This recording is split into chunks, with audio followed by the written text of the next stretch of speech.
আর বিষয় পক্ষ থেকে বলছি, তোমরা যারা ক্লাস 12-এ পড়ো এবং তৃতীয় সেমিস্টারে পড়ছো তাদের জন্য আমরা পড়ার বিষয় পক্ষ থেকে একটা খুব গুরুত্বপূর্ণ ভিডিও নিয়ে এসেছি। এই ভিডিওতে আমরা থার্ড সেমিস্টার ইতিহাসের ক্লাস 12-এ যে দ্বিতীয় চ্যাপ্টারে যে সাংস্কৃতিক সমন্বয় এর থার্ড পার্ট নিয়ে আলোচনা করব। ইতিপূর্বে আমরা প্রথম অধ্যায়টা অর্থাৎ পর্যটকদের দৃষ্টিতে ভারত এর সম্পূর্ণ আমরা সমাধান করে দিয়েছি এবং আমরা আমাদের পরের বিষয় চলে হিস্ট্রি, পল সায়েন্স, ফিলোসফি এবং এডুকেশন, এই চারটে সাবজেক্ট উচ্চ মাধ্যমিক শিক্ষা সংসদ ঠিক যেইভাবে বলেছে প্রশ্নের প্যাটার্ন বা গুরুত্বপূর্ণ প্রশ্ন যেগুলো আসতে পারে আমরা সেগুলো সব আলোচনা করে দিচ্ছি। তোমরা যদি আমাদের পেজটি ফলো করো বা দেখো তাহলে অবশ্যই কিন্তু তোমরা কমন পাবে। শুধু দেখলেই হবে না, একটা আলাদা খাতায় তোমাদের এগুলো নোট ডাউন করে নিতে হবে এবং নিয়মিত কিন্তু পড়াশোনা করতে হবে, কারণ অবজেক্টিভ কিন্তু মুখস্থ হয় না। রোজ রোজ রোজ যখনই সময় পাবে তখনই কিন্তু অবজেক্টিভ দেখতে হবে। যত বেশি পারবে তত ভালো হবে। অবজেক্টিভ একেবারে আত্মস্থ করে ফেলতে হবে। তা চলো উচ্চ মাধ্যমিক শিক্ষা সংসদ যে নাম্বার ডিভিশনটা একবার দিয়েছে সেটা একবার তোমাদের সাথে দেখিয়ে দিই।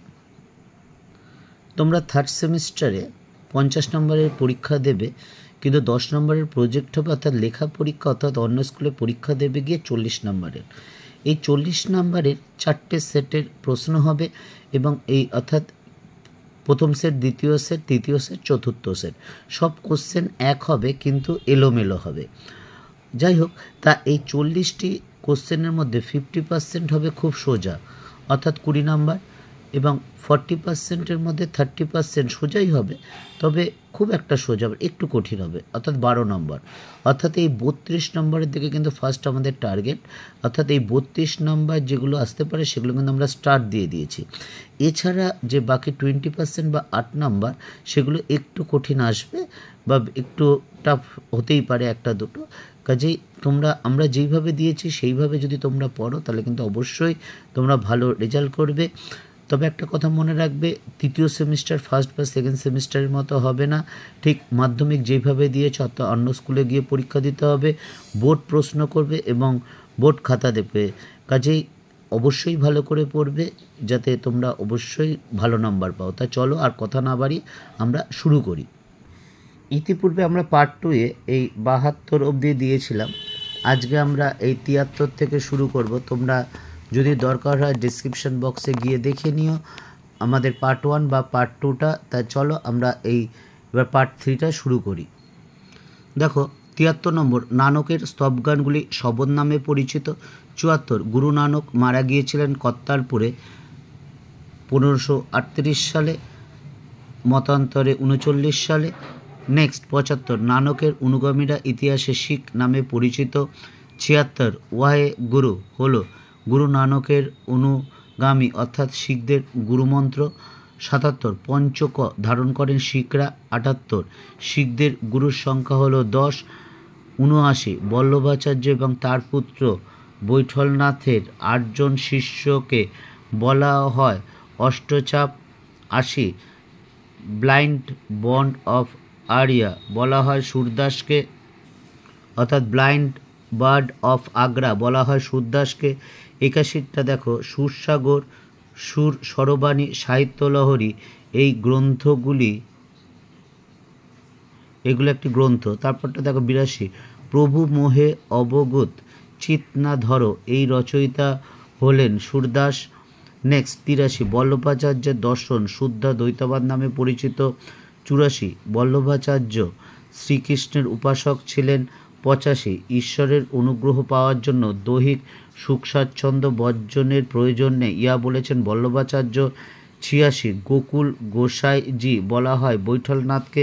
87, বৈঠলনাথ এবং তার 84 জন প্রধান শিষ্য দ্বারা প্রতিষ্ঠিত সম্প্রদায় হলো রুদ্র। 87, ভক্তিবাদী সাধক রামানন্দের শিষ্য নরহরিদাসের কাছে ভক্তিবাদে দীক্ষিত হয়েছিলেন।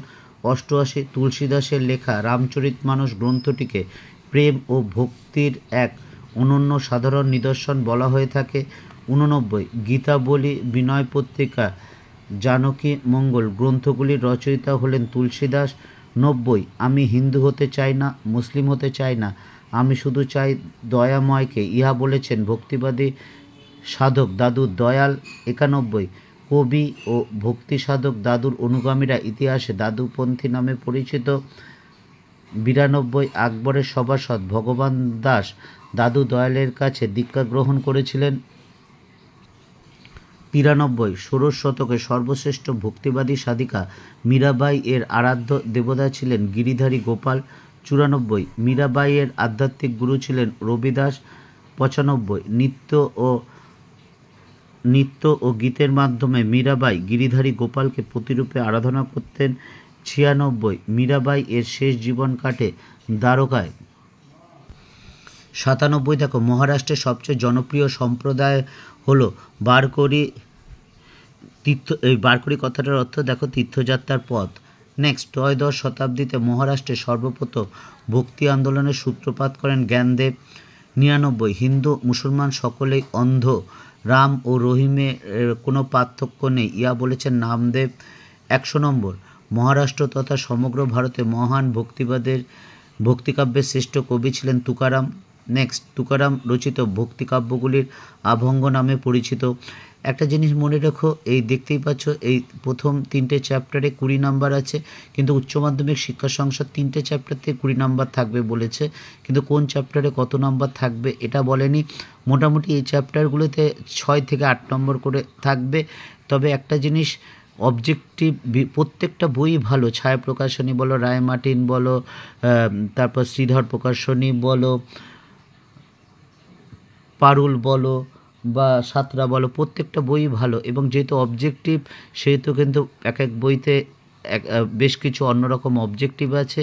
যেহেতু একটু অন্যরকম আলোচনা করলেই অবজেক্টিভের সংখ্যা বেড়ে যাচ্ছে। হ্যাঁ, সিলেবাস এক, কিন্তু বুঝতেই পারছো যেহেতু অবজেক্টিভ, যেহেতু তার জন্য তোমাদের ভালো করে পড়তে হবে। কেউ যদি বলে এই চ্যাপ্টার থেকে 30টা 40টা কোশ্চেন পড়লেই হয়ে যাবে, আমার মনে হয় না এটা হতে পারে। একটা তুমি চিন্তা করো, 8 নম্বরের কোশ্চেন থাকবে 6 থেকে 8, যদি 40টা 50টা করলে হয়ে যায় তাহলে তো আর কিছু বলার নেই। একটা জিনিস মনে রাখবে, চটকদারিতে কোনো দীর্ঘস্থায়ী ফল লাভ হয় না। তোমাকে ভালো করে পড়াশোনা করতে হবে, পরিশ্রম করতে হবে, এবং অবজেক্টিভের সাজেশান হয় না। গুরুত্বপূর্ণ প্রশ্ন হয়তো বলা যায় যেগুলো আমরা স্টার দিয়েছি বা এরকম কিছু বলা যায়, কিন্তু সাজেশান দেওয়া যায় না, এটা খুবই অসুবিধাজনক। তোমরা আমরা থার্ড পার্টটা তোমরা দেখে নাও। তোমরা অবশ্যই কিন্তু একটা খাতায় লিখে অবজেক্টিভ রোজ পড়বে, রোজ মুখস্থ করবে, রোজ রিভাইজ দেবে, কারণ অবজেক্ট কিন্তু একেবারে মুখস্থ হয় না, রোজ পড়ে পড়ে এটা একেবারে আত্মস্থ করে নিতে হয়। আমাদের যদি তোমাদের চ্যানেলটি ভালো লাগে তাহলে অবশ্যই চ্যানেলে লাইক করো বা সাবস্ক্রাইব করো বা বেল আইকন টিপে রেখো, বা তোমাদের যদি কোনো কিছু দরকার হয় অবশ্যই আমাদের জানিও। আমরা আমাদের সাধ্যমতো দীর্ঘ 24 বছর শিক্ষকতার অভিজ্ঞতা থেকে যতটুকু জ্ঞান প্রাপ্ত হয়েছে বা যদি কিছু করে থাকি তাহলে তোমাদের সাথে ভাগাভাগি করে নেব। তোমাদের সমস্যার সমাধান করার অবশ্যই চেষ্টা করব। পড়া বিষয়ের পক্ষ থেকে এতটুকুই, শুধু উচ্চ মাধ্যমিক পরীক্ষা নয়, সব পরীক্ষা ভালো হোক, জীবন ভালো হোক, সুন্দর সুখের আনন্দ সুস্থভাবে কাটুক, এটাই আমরা পড়ার বিষয়ের পক্ষ থেকে একমাত্র কামনা করি।